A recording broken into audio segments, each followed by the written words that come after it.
Hello. Hi. Good to see you guys. Welcome. What an interesting panel we had, discussion we had before. And now we have a very nice segue together. And I'm really happy to be joined by leaders from different industries with me today. So we have Pawel from a product design director from Vinted with us. Hi, good to see you. We have Francesco, a design system lead at Wolt, and Francois, head of design from who will give us a financial product perspective on on design, human-centered innovation in the age of AI. So I think we're going to have an interesting discussion. So let's start big. And my first question will be to you, Pavel. I think we all right now know that, well, AI is not going to take our jobs as designers. So we are probably past that discussion. And it's more about embracing it in our, design culture. So I'm very curious how does it work when it comes to embracing it in your culture at Vinted? First of all, thank you for having me here, Agata. I'm really excited to be part of this panel discussion.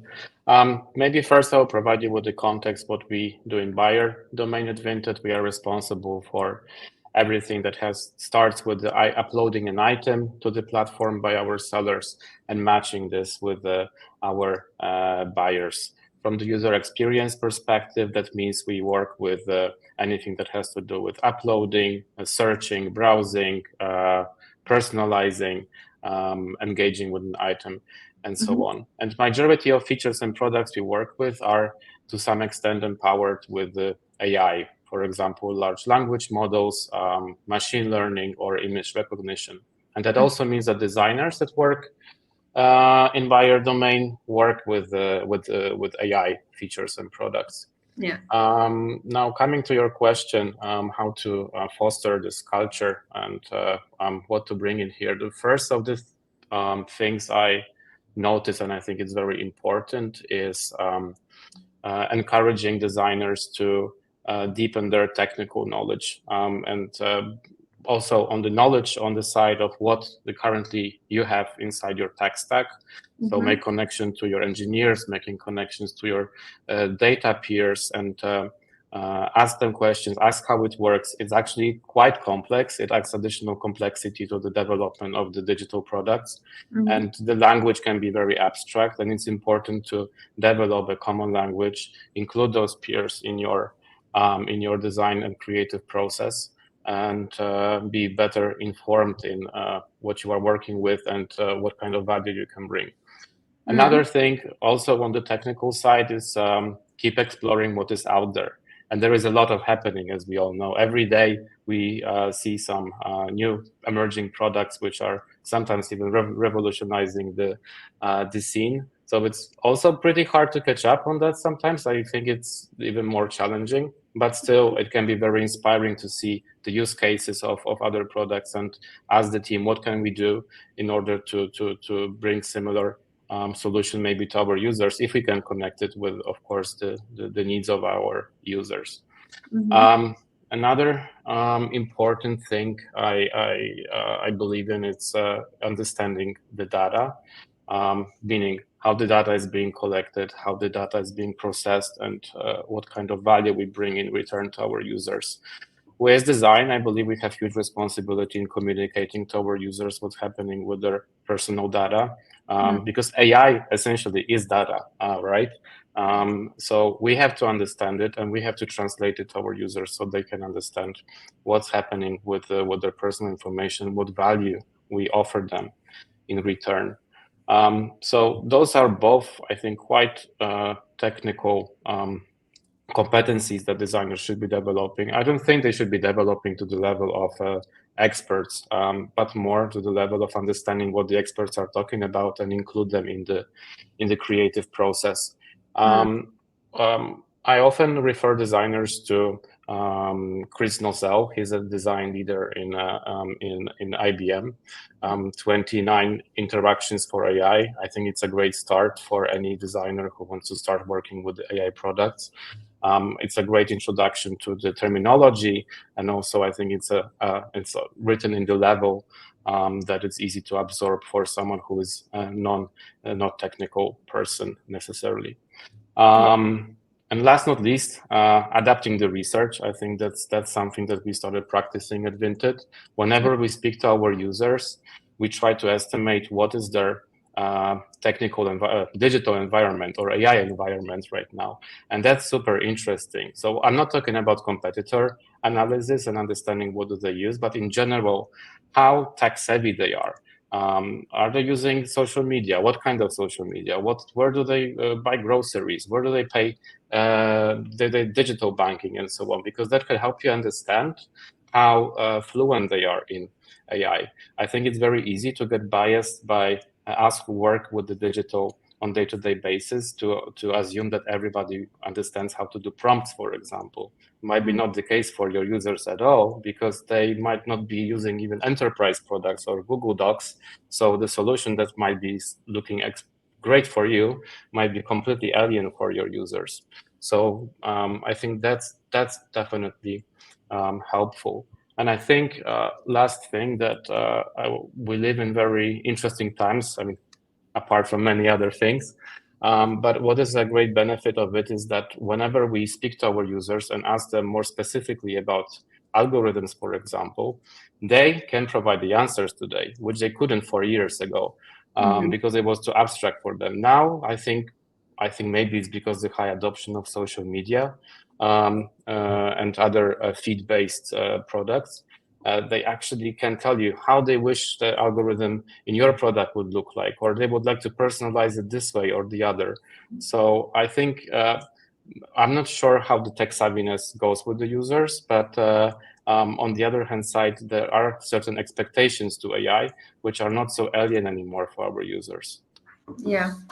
You touched upon many very interesting topics. One remark that I might have here is that, computers and interacting with computers, they trained us users to speak computer language, and they've been training us to do that for a very long time. And now in the age of AI, we kind of have to reverse that and learn to speak again in a more conversational manner with more conversational interfaces.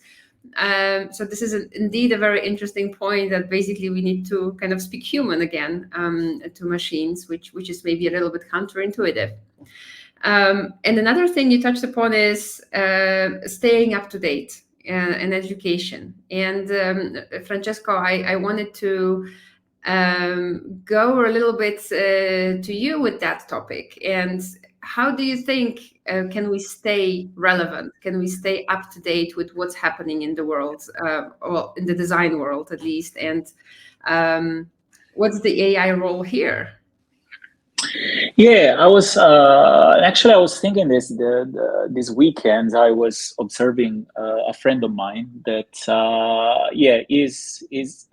started to dive into photography just recently, but I was looking at how I was using the camera and everything, and how it basically skipped all those parts that lots of photographers will call like fundamentals. And I started to think about another thing that always bothered me about the education system. This is quite from afar, and I hope it won't be a long answer. But essentially, that if you study history, the program is always pretty much the same. Like you have ancient Greece and Roman Empire, Middle Age, Renaissance, Industrial Revolution, the Second World War, and it's pretty much the same has been the same for the past 40 years. And a lot of people, like a lot of my friends from my generation, from the generation before me, they don't know what happened before. They know very little about the Berlin Wall, the Cold War, 9/11. So what's the takeaway here? The takeaway is that the more we progress forward in the future, we need to find a way to compress what happened before.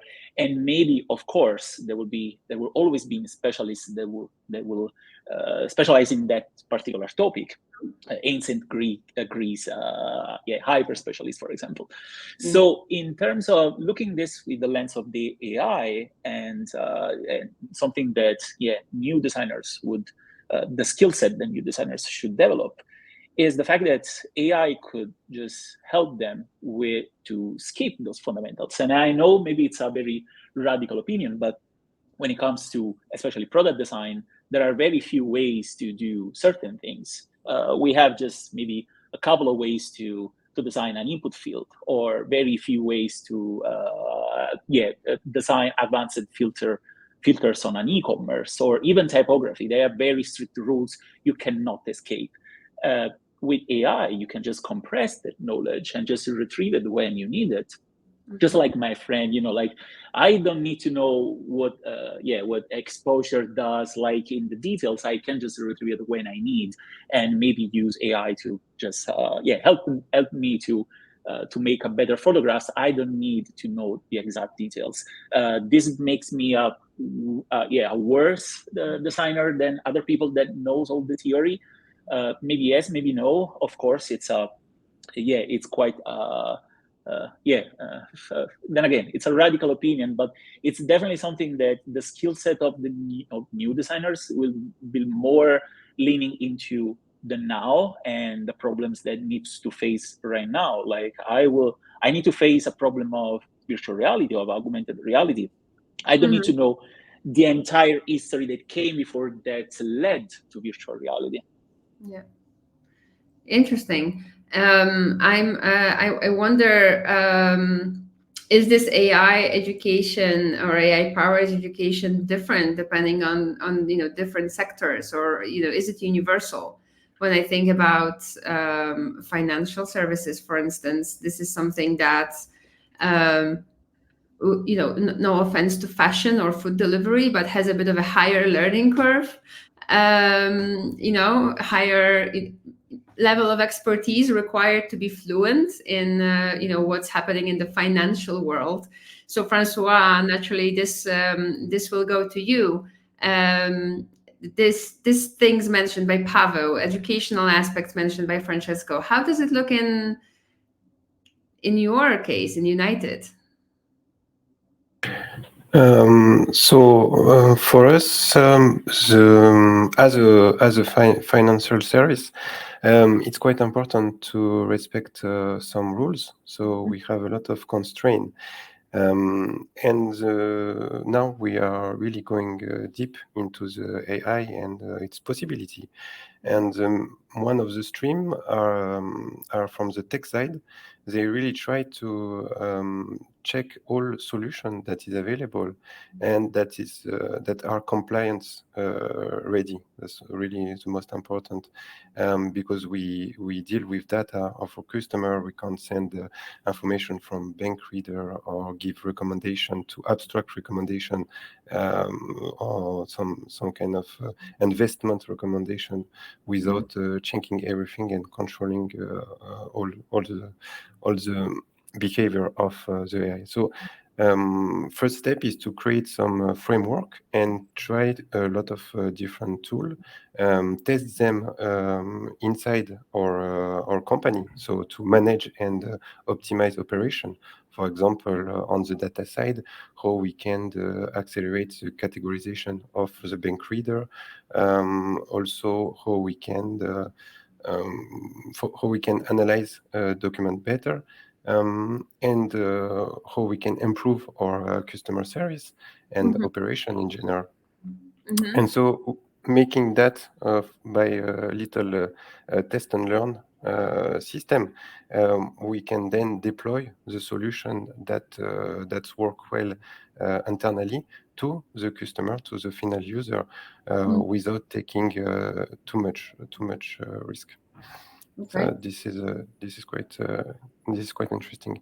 And the designer on our site, our main goal, of course, is to collaborate with over on this topic, and also to bring some two stuff. So to bring use case for example, understand that our user want to get recommendation, get feedback on how to manage better their money, what to spend, what to not spend, and try to give the maximum of use case to the tech team and the data team, so they can explore and advise some technology to us in feedback, and so we try together to integrate this new technology in the final product.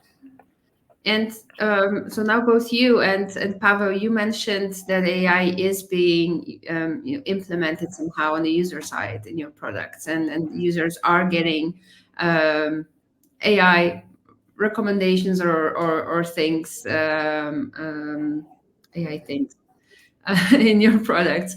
Now, I'm curious, how does it influence users' trust, or does it?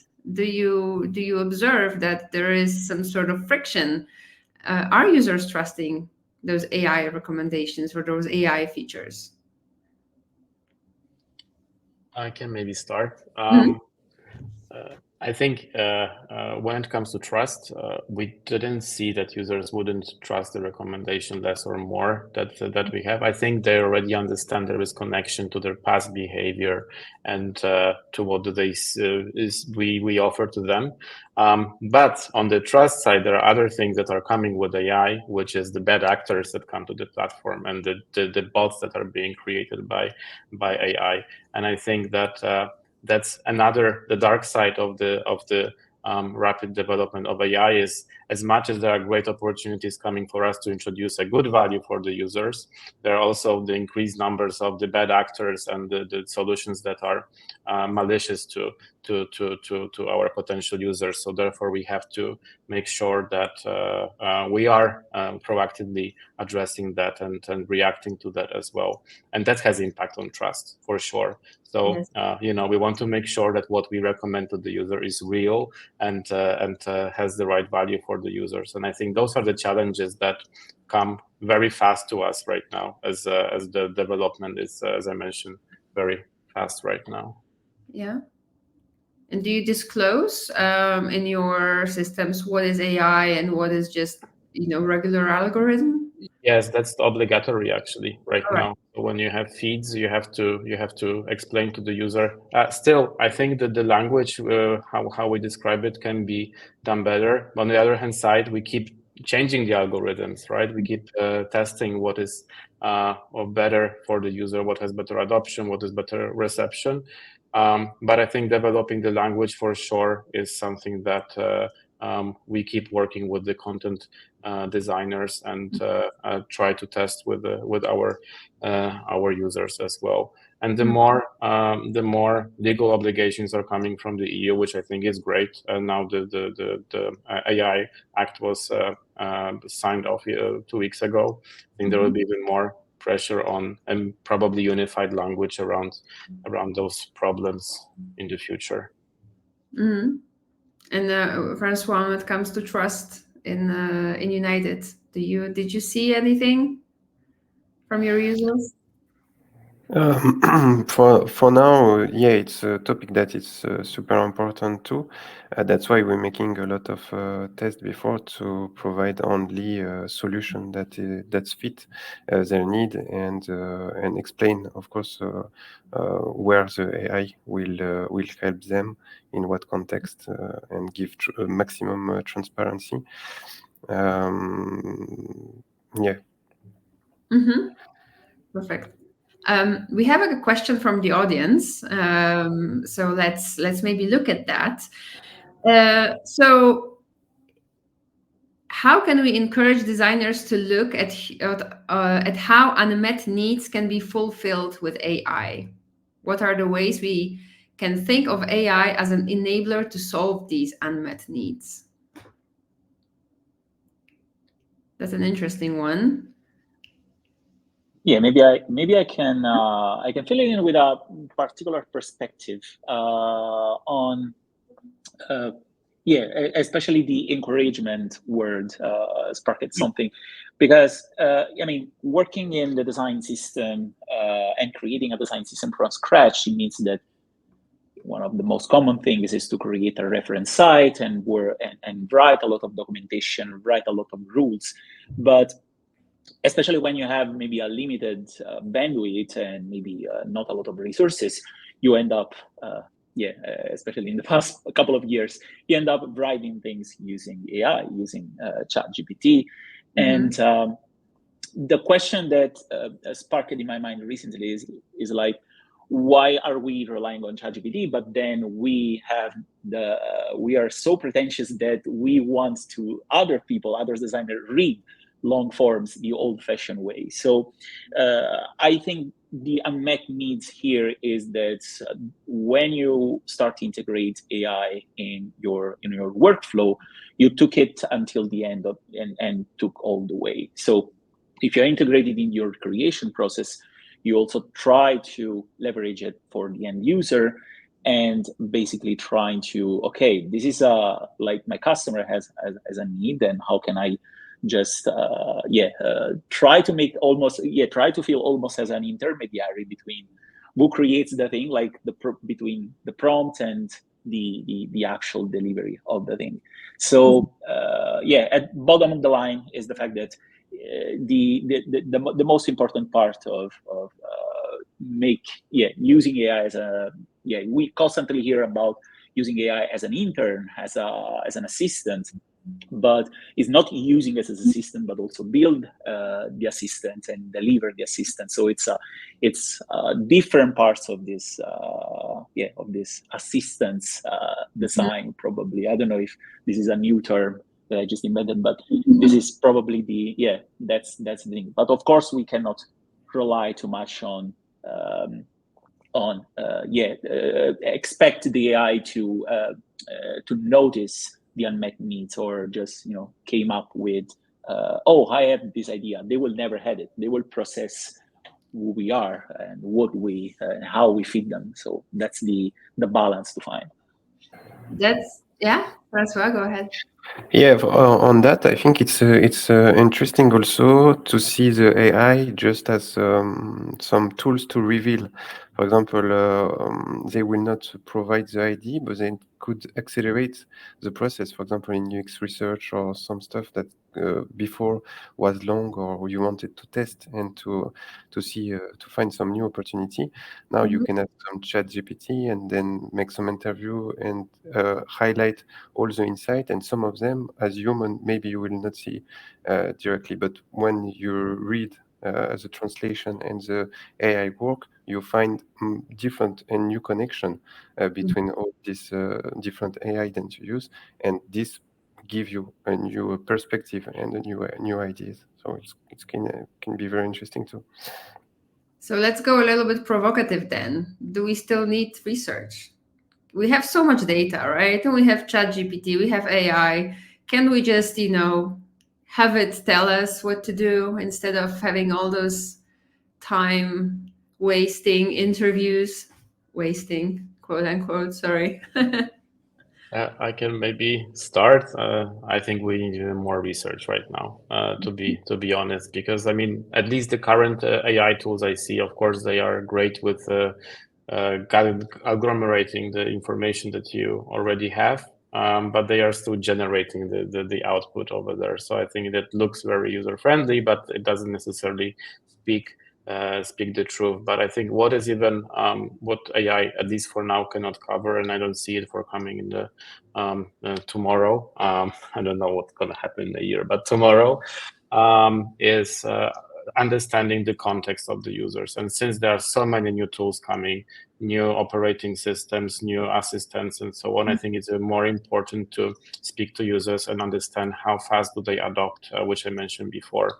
Also, users have to consent the data. So I don't think that there is any AI can tell you everything about the users, because they didn't consent to that. And as we live, it depends on of course, the geographical location you are operating at. But in European Union, I think the data privacy is becoming even more stricter in order to secure privacy of the users, and therefore I think getting to our users would be even less possible to automate, and will be more important to directly speak to the users. I think there will be more diversity of products, of the features, of the services, and patterns of interactions, and will be hard to capture that with just ChatGPT.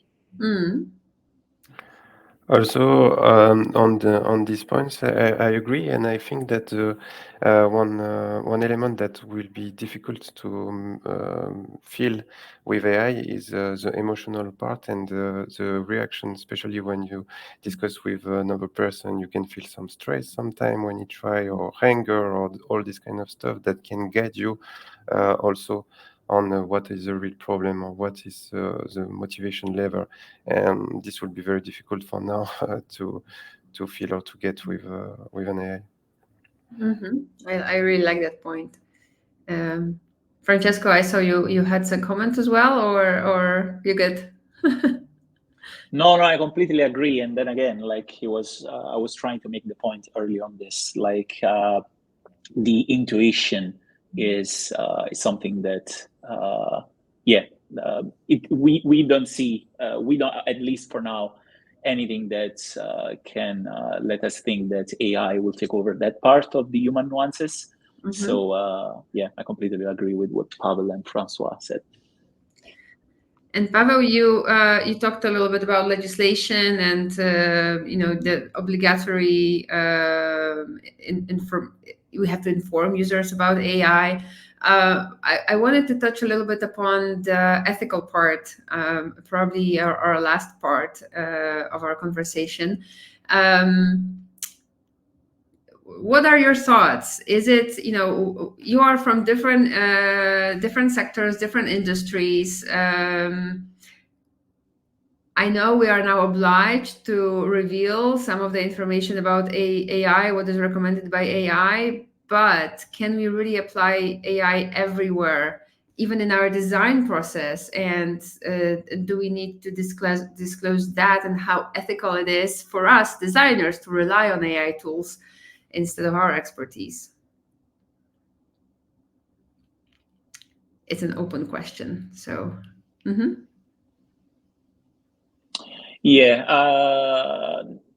this is. Sometimes I'm very pessimistic on that side. So it took us years to start regulating anything that any new technology took always years. So if you think like we took like 25 years to start just the conversation around privacy as a whole. So on the internet, of course, and we know a lot of countries are still regulating like advertising for influencers on Instagram. So like fighting over sneakers on a social post. So my opinion on this is that of course there will be a huge conversation in the next few months and a couple of years, especially on generative AI, more than the analytics and the language models and assistant AIs and how they scrape those data. I think that the things that the visual part will arrive first, and is gonna be a huge discussion. I see a lot of statements in the chat, especially on generative AI. That is gonna be the fire and the topic of discussion. What we can hope and try to advocate and collaborate is the fact that to divide. We as a society we always put everything in the same bucket. So if that kind of AI is bad, so all the AIs are bad. So the differentiation in the education about this new technology is gonna be much more important. This is the bottom of the line. And I think this is a very nice wrap up for our conversation. We are heading towards the end, and I would like to really thank you for the discussion. A lot of very interesting points that it would be amazing to be able to go much deeper into them and continue the discussion later on. And I encourage all of us to keep on having those discussions at work and between our in our professional networks, and explore how can we ensure we are staying human-centered, and how we can augment our processes to make them even better, using AI for good. So thank you very much. Thank you. Thank you. Thank you. Thank you. Bye-bye. Thank you.